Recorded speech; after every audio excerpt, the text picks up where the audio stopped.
Before you begin, remove the base enclosure and disconnect the battery. Removal. Important.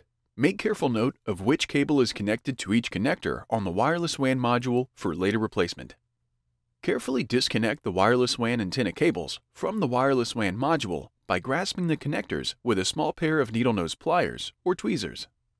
Remove the 2.5mm P0 Phillips head screw that secures the wireless WAN module to the system board and allow it to release to the spring tension position. Grasp the wireless WAN module by the edges and pull gently to remove it. Reverse this procedure to install the wireless WAN module. Important: when installing the wireless WAN module, be sure to align the notch in the wireless WAN module with the key in the wireless WAN module slot in the system board.